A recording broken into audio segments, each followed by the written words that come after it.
strawberry jam made by real fruit.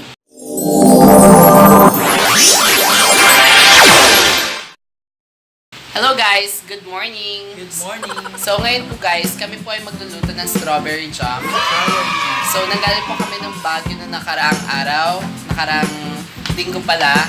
So bumili po kami ng strawberry. Wow! So ibibigay po sana namin to sa kanyang ate. Pero dahil malapit na siya mabulok sa rep, so yun guys, nag-isipan namin na gawin na lang siyang strawberry jam. So ngayon guys, turuan ko namin kayo kung paano magluto ng strawberry jam. Pero bago tayo mag-proceed, don't forget to subscribe to our channel and don't forget to put a thumbs up to this video and comment below for any suggestion, comments, or any opinions. Okay? Okay. So let's do this! Ang unang po naming step, or unang step na gagawin, ay hugasan niyo po yung strawberry. Make sure first na wala pong mga bulok na strawberry na isasama. So yun guys, nahugasan na po namin. Look our strawberry final product. First, wala pa final product. So ito yun guys, so nahugasan na namin yung strawberry ng mabuti. And then, Pain natin yung ating mga strawberry. O diba, mukhang masarap na. Kasi, huwag natin hiwain ng maliit.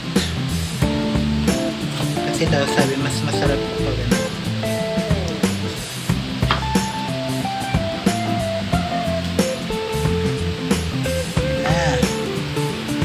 After 1 hour.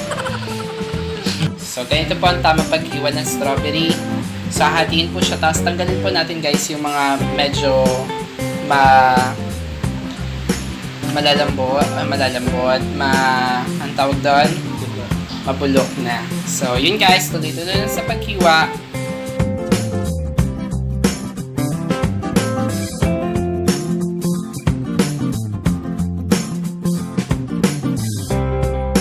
So yun guys, tapos na po kami hiwa ng strawberry. So ang next step po namin na gagawin is lalagyan na po namin siya sa lalagyan po namin ng asukal. So wait lang guys, tapos na namin siya mahiwain, masarap siya, diba? Sarap-sarap ng strawberry. That's the strawberry guys. So yun guys, nalagyan po namin siya sa isang maliit na Tupperware. And then, lalagyan po namin ng sugar. Ang ginamit po namin na sugar, guys, is brown sugar. Para mas mapulad, para mas masarap at mas matamis. So, yan na po ang sugar. Lalagyan po natin ng sugar, brown sugar, ang ating strawberry. And then, i-mix natin siya. 1/4 pa lang po yung nilalagay namin na sugar. So, let's see kung kakasya siya dito. Haluin natin siya. So, ang binili namin na sugar, guys, is 1/4. So, equivalent niya ay 1/2. Yay! So, unahin muna natin, guys, yung 1/4. Tapos, yung isang 1/2 naman is ilalagay natin sa mamaya. So, i-study muna natin itong 1/4 dito. And then, haluin, mimix po natin si sugar kay strawberry. Yum, nam, nam, nam, nam, nam, nam, nam, tamis! Diabetes. Ipiprepare na po natin yung ating kawali. Depende po sa dami ng strawberry. So, since konti lang naman po yung papainitin po natin yung kawali at lalagyan po natin ng water. Ay, sorry guys, hindi na pala siya lalagyan ng water. So, dito na po natin ilalagay automatic yung sugar. Sugar ba? So, sugar po na natira kanina. So, lalagyan po natin dito yung sugar. So, yun guys, after po a minute, ilalagay po natin yung sugar. Brown sugar. Ay! Lalagyan po natin yung brown sugar sa ating pan, small pan. At ito yung ma-caramelize. So, kailangan mo na natin haluin para hindi siya Dumikit. So, mix lang na mix. Mix na. Siguro yun. Mga kalahating kilo din pala yung aming strawberry. So, kalahating kilong asukal din. Tapos nun, pahinaan po natin yung apoy. Kasi baka po masunog yung sugar. Para hindi siya manigas. At habang inaano nyo yung ano doon, iniinit nyo yung sugar doon, at pinapa-caramelize ang sugar. So, binababad po natin yung strawberry as well na may kasamang sugar. So, yun guys. So, strawberry with sugar. So, yun guys. Nilagyan po namin ng konting water yung sugar. Pwede nyo po lagyan ng konting water yung sugar para po hindi po dumikit yung sugar sa ating pan. At para din po hindi manuyo ng manuyo. So, kailangan po niya ng konting liquid. So, yun guys. Lagyan siya ng konting waters. Kahit konting-konti lang guys. Sasabi mo sa pagluluto ng strawberry jam? Nakakapagod. So, nakakapagod daw po pala guys magluto ng strawberry jam. So, pero this is our first time to cook strawberry jam. So, hopefully, maging masarap yung strawberry jam na lulutuin namin. At gagawin po namin itong palaman sa aming tinapay. Wow! So, cook lang ng cook. Iyakin nyo na to. Bumili na kayo ng strawberry. Pumunta kayo ng Baguio. Bumili kayo ng strawberry. So, guys, yung strawberry, guys, binili namin for about, how much ang binili natin sa strawberry? 400 pesos lang, guys. Yung 400? Hindi, yung isang, 300. So, yun, guys, mga nasa 100 or 200 pesos. So, meron na kayong strawberry na nasa lagyanan. So, maghanap na kayo dun sa strawberry farm. Madami nagbebenta doon. So, kapag strawberry picking naman, guys, sabi nila, around 400 pesos, isang kilo, na pwede ka na makapag-harvest ng strawberry sa Baguio. So, lalagyan na po natin yung strawberry na may kasamang sugar.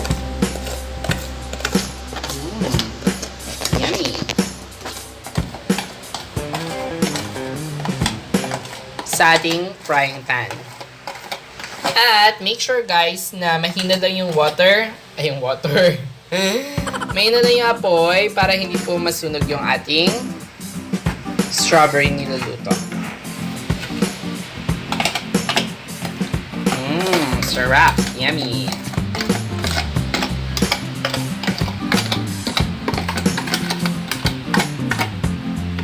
After natin may ilagay yung strawberry, so antayin natin siyang kumulo. Papakuluan pa natin siya sa sukal, itong strawberry na to. So I think it's time na para lakasan natin yung apoy. Para lumakas ng konti yung ating heat. At mabilis po maluto yung ating strawberry. So papakuluan pa natin siya guys. At hanggang sa matunaw, tunawin po natin yung strawberry. At hanggang sa mag-caramelize po yung mag-caramelize po yung ating strawberry. So, So guys, ito po ating chef today. So, Chef Arvin. So, Chef, nakita yung kasnahan. So, yun guys. This is our first time again to cook this strawberry jam. Ano na mga jam ang nailuto mo before? Yung langka. Langka jam? Jackfruit jam. Jackfruit jam. So, Tsaka santol jam. may mga ganun pala. So, guys, hopefully magawa namin yung mga paggawa ng santol jam or jackfruit jam. Ano ba sa Tagalog ang jackfruit? Langka. Langka. Ano naman yung breadfruit? Ha? Breadfruit. Fruit. Merong breadfruit eh. Parang, yung parang langka ng liit. Basta guys, may breadfruit. Sa mga nakakalam dyan, anong breadfruit, comment down below. So yun guys, luto-luto lang kami. Ako naman, nakaluto na kami ng ubi jam at saka guava jam. So masarap po siya guys. But today, so let's focus to strawberry jam. Hi Chef! Hello. So ito na guys, kumukulo-kulo-kulo na yung ating strawberry. So kailangan na po natin siyang durug-durugin yung strawberry para yung kanyang katas ay lumabas. Pwede nyo rin guys, hinaan yung apoy ng konti para hindi po dumikit yung strawberry sa ilalim. Tapos, yun lang guys, nakakapagod dito is galo-galo ng strawberry, pero sige lang, minsan lang to. Tapos siya guys, kapag wala nang masyadong bula sa taas. Tsaka pag wala na po guys yung strawberry, yan nakikita nyo medyo buo po pa yung strawberry guys. So, malalaman natin siya na tapos na kapag wala na po yung strawberry.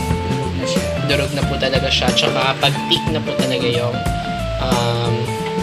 malapot na talaga yung ating strawberry jam. So, keep on stirring and stirring and stirring.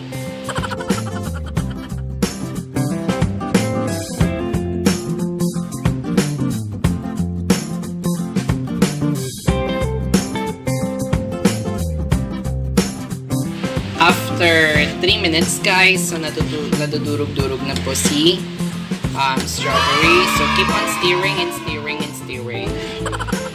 Nalalanghap po namin yung tamis ng strawberry at saka ng asukal. So keep on stirring and stirring. Malapit na talaga siya guys. Konti na lang. So yun guys, malapit na po siya guys. So, nakikita niyo na, so that's the taste of strawberry jam. Okay. Look. Isa pa. Isa pang gano'n. Langoy na guys, langoy. Sarap. So, konting-konti na lang guys. Talaga, konting-konti lang. Mapapagod na ang nagluluto. Tapos na po siya guys. Sobrang lapot niya na po. At saka, halos tunaw na po yung kanyang strawberry sa loob. So, ngayon guys, we'll get a test or we'll get, ano ba? We'll get a sample. So, where's our sample? So, yun guys, this is the sample. But we'll get another sample. Can you put just one scoop? So, yun guys. So, ganito guys, dapat siya kalapot ating strawberry. So, we will taste it. Let's see kung masarap na yung strawberry natin. Okay? Okay? Strawberry jam. Strawberry jam kayo dyan. Wow! So, yun guys, ilalagay na namin siya sa garapon ang aming strawberry jam. Guys, malapit na namin matapos ang paglipat ng strawberry sa lagyanan. So, keep on putting strawberry hanggang sa siya ay mapuno. Strawberry jam pala guys. So, dahan-dahan lang guys para hindi po matapon kasi every drop counts. Naku. So yun guys, para hindi masayang ang strawberry. Dahil punong-puno na po yung aming bote. Wow! Lalagyan pa namin sa cup namin yung natitirang strawberry. So hello guys, so kakatapos na po namin magluto ng strawberry jam. So ito po guys yung aming final product. Hawak ko dito kasi medyo mainit pa siya. Tada! So, nakagawa ko ng strawberry jam. Napuno po namin yung bar ng strawberry. So guys, napakasulit po yung natira namin strawberry guys. At ito po yung ating chef! So, Chef Arnie. So guys, gusto nyo malaman yung lasa? So ito yung ginagawa ko ng bata ko. Ito. Ew. Ang sarap guys, as in. Naku! So yun mga palangga, ako yung magpapaalam na. So, I hope na nagustuhan nyo po yung video na to. Hello, mag-hi ka. Nagustuhan nyo yung video na to. And for more any updates, don't forget to subscribe sa mga hindi pa nagsasubscribe sa channel namin, Diary ni Langga. And don't forget to hit a like button and comment below for any comments or for any suggestion, guys. So yun guys, maraming salamat sa panunood. Hanggang sa muli, mga palangga!